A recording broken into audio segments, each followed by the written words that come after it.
बिस्मिल्लाहिर्रहमानिर्रहीम। Gas turbines हमारे पास 1914s में डेवलप हुई थी वर्ल्ड वॉर में। उससे पहले हमारे पास इस तरह के आईसी इंजन्स होते थे जो कि बहुत बल्कि होते थे और उनका वेट टू थ्रस्ट रेशो बहुत ज़्यादा कम होता, मतलब थ्रस्ट टू वेट रेशो बहुत ज़्यादा कम होता था। तो नीड इस चीज़ की थी कि एक सुपरसोनिक प्लेन बनाया जाए, फास्टेस्ट प्लेन्स बनाया जाए जो कि एनिमी को इंटरसेप्ट कर सके, बॉम्ब ड्रॉप कर सके। तो उस टाइम पे सबसे पहले जर्मन ने डिज़ाइन किया था, टेस्ट किए थे लैब में, और बट इसकी जो वर्केबल फॉर्म थी वो लेट 1920s में ब्रिटिशर्स ने डेवलप की थी। हमारे पास यहाँ पर कट सेक्शन है एक गैस टर्बाइन का, और इसमें इनिशियली हमारे पास ये चाइनीज़ मैन्युफैक्चर्ड है, single spool 9 stages axial flow compressor with axial flow turbine. तो ये हमारे पास मेन डिफ्यूज़र है, यहाँ से एयर इन होती है, मल्टीपल स्टेजेस में जाती है। ये इसका रोटर है, नीचे इसके स्टेटर्स हैं। Then it goes to the combustion chamber. अच्छा, कंबशन चैम्बर में हमारे पास सिर्फ सेंटर कोर में बर्निंग हो रही होती है 1:14 रेशो से। बाकी एयर जो होती है वो डाइल्यूट होती है ताकि सेंटर कोर में जाए और जो फ्लेम है वो मेटल को टच ना करे, ताकि ये जो मेटल है सस्टेन कर सके हाई टेम्परेचर में। क्योंकि फ्लेम का टेम्परेचर 17 से 1800 डिग्री सेंटीग्रेड होता है, just like in this model prototype. ठीक है, तो रिमेनिंग सेंटर में 1:14 का रेशो होता है, बट डाइल्यूशन के बाद इसका रेशो जो होता है वो 1:225 तक चला जाता है। इसमें दो तरह की टर्बाइंस होती हैं, कैनुलर टर्बाइंस होती है और एनुलर टर्बाइंस होती हैं। Right now in the video and the cut section view we have a cannular combustion chamber. Multiple combustion chamber है, सेंटर कोर में इसका फ्यूल इनलेट हो रही है जो ग्रीन इसकी फाउंडेशन के साथ अटैच है। बाकी ये इसके प्राइमरी जोन्स हैं, प्राइमरी जोन्स में हमारे पास मेन कंबशन हो रही है, दैन एयर डाइल्यूट हो रही है और इसका रेशो इंक्रीज हो रहा है। इसके बाद सबसे ज़्यादा जो सेंट्रीफ्यूगल फोर्सेस और टेम्परेचर मीट होता है वो टर्बाइन ब्लेड्स में होता है। ये बहुत एक्सपेंसिव मटेरियल के होते हैं, मोस्टली इनकोलिन की होते हैं जो कि बहुत से कंट्रीज़ में बैंड है।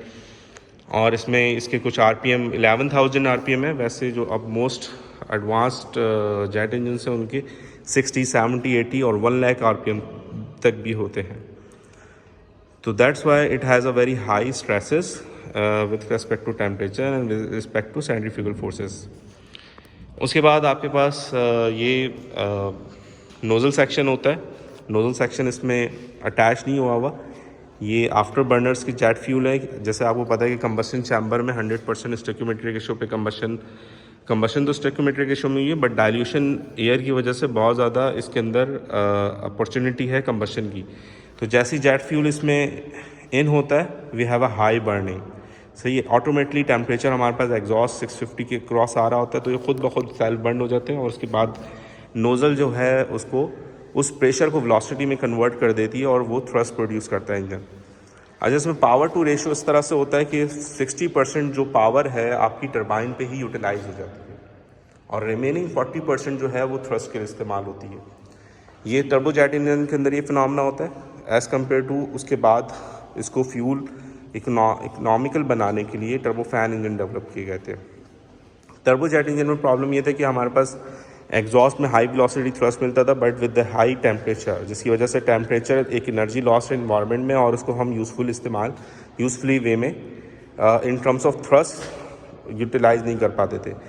तो टर्बोफैन इंजन डेवलप्ड हुए थे, उसके अंदर हमारे पास सेकेंडरी टर्बाइन लगी थी जो कि सेकेंड स्पूल कहलाती है, just like in this model.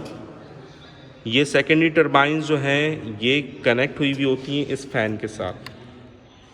ठीक है, तो सेंटर कोर में वही आपके पास सेम टर्बोजेट इंजन होता है with the exhaust hot thrust from this way. ये इसकी शेल है, इसके अंदर गैस रहती है और यहाँ से नोजल्स के थ्रू आपकी हॉट थ्रस्ट एग्जॉस्ट होती है और हम इसको सेकेंडरी टर्बाइन के थ्रू जो फ़ैन अटैच कर देते हैं, फ़ैन से हमारे पास सेकेंडरी कूलिंग होती है जो कि कोल्ड चिल्ड थ्रस्ट होती है, क्योंकि ये भी हाई प्रेशर प्रोड्यूस कर रहा होता है फ़ैन।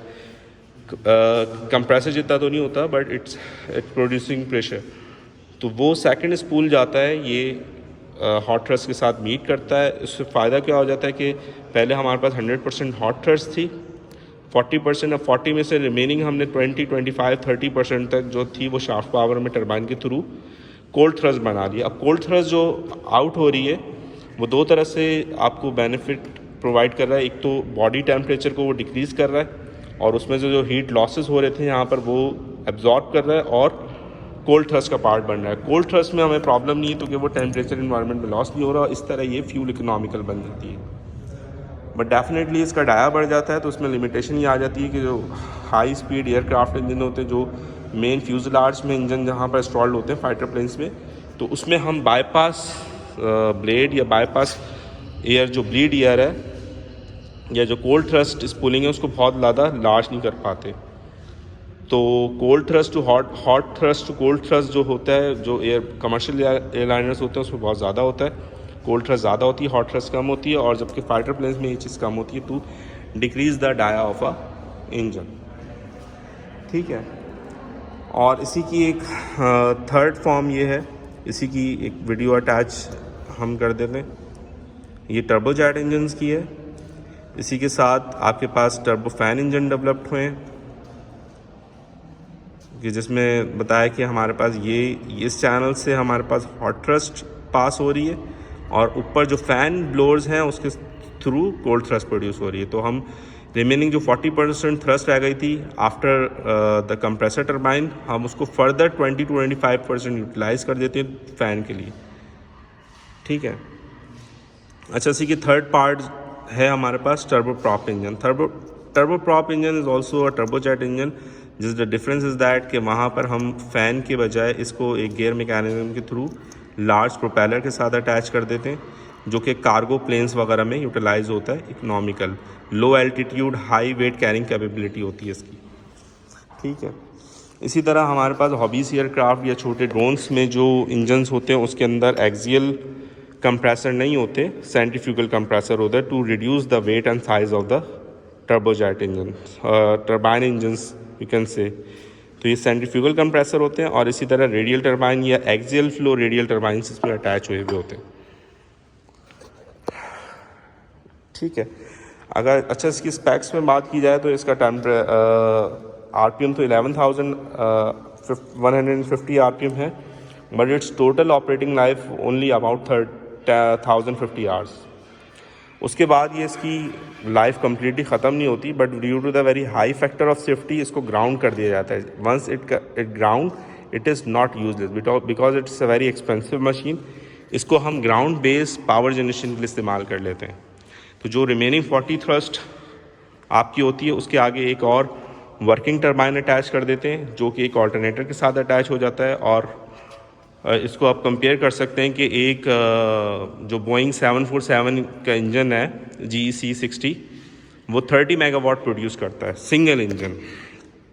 तो इतनी ज़्यादा फ्यूल और इतनी ज़्यादा पावर ट्रांसमिशन करते हैं। ये सब हम इसीलिए कर सके कि हम सिंगल शाफ्ट में या डबल शाफ्ट में लाने के बाद इसकी आरपीएम को इंक्रीज़ कर पाए, और आरपीएम इंक्रीज़ होने की वजह से due to the affinity law इसका वेट बहुत कम हो जाता है as compare to IC engine, और सिमिलरली पावर एक्सट्रैक्शन या पावर डिलीवरी बहुत ज़्यादा बढ़ जाती है। जितने ज़्यादा आरपीएम इंक्रीज़ होंगे वॉल्यूम मशीन का स्मॉल हो जाएगा। ठीक है, थैंक यू।